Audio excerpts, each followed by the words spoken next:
আসসালামু আলাইকুম ওয়ারাহমাতুল্লাহি ওয়া বারাকাতুহু। আপনি কি কখনো ভেবে দেখেছেন কোনো একজন মানুষ যখন মৃত্যুর মুখোমুখি হয় তখন তার হৃদয়ের গভীরে ঠিক কী বাস করে? তা কোনো সম্পদ নয়, সম্মান নয়। সেই সময় সে চায় একটা শেষ সেজদা, শেষবারের মতো নামাজে দাঁড়িয়ে নিজের প্রভুর সামনে মাথা নত করতে।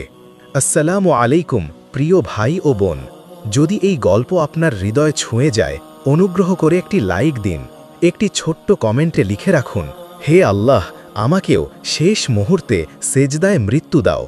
আর সত্যিকারের ইসলামিক গল্প পেতে সাবস্ক্রাইব করে আমাদের পাশে থাকুন। সেই রাতে বাতাস নিঃশব্দ ছিল। একজন তরুণ মসজিদে নামাজ শেষে বাড়ি ফিরছিলেন। বুকে ছিল কোরআন, মনে ছিল আল্লাহর ভয়। হঠাৎ একটি গাড়ি এসে ধাক্কা দেয়।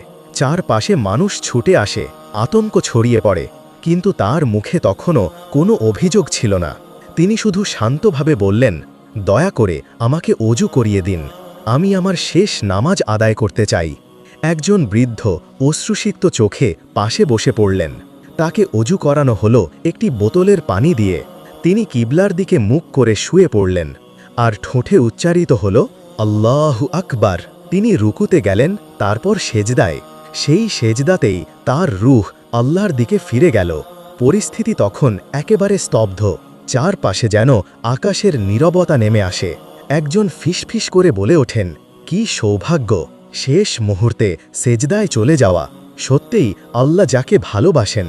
তার কবরের পাশে পরদিন কেউ একটি পাথরে লিখে দেয়, যিনি জীবনে কোরআনের সঙ্গে ছিলেন, মৃত্যু তাকে কোরআনের আলোতেই ঘিরে নিয়েছে। প্রিয় দর্শক, আমরা কত অজুহাতে নামাজকে পিছিয়ে দিই, কিন্তু এই মানুষটি মৃত্যুর মুখেও নামাজ চেয়েছেন। এই আমাদের জন্য এক নিঃশব্দ শিক্ষা। আবার অনুরোধ করছি, যদি এই গল্প আপনার অন্তর ছুঁয়ে যায়, একটি লাইক করুন, কমেন্টে লিখে ফেলুন, আমিও চাই আমার মৃত্যুর সময় থাকুক সেই শেষ সেজদা। আর এমন হৃদয়স্পর্শী সত্য গল্প পেতে সাবস্ক্রাইব করে আমাদের সাথেই থাকুন। এই প্ল্যাটফর্মে আমরা শেয়ার করি জীবনের সবচেয়ে মূল্যবান কথাগুলো, ঈমানের আলোয় ভরা কিছু মুহূর্ত। শেষ কথাটি আপনি নিজের মনেই বলুন, হে আল্লাহ, তুমি আমাকে এমন একটি মৃত্যু দাও যেখানে আমার অন্তিম শব্দ হয় আল্লাহু আকবার।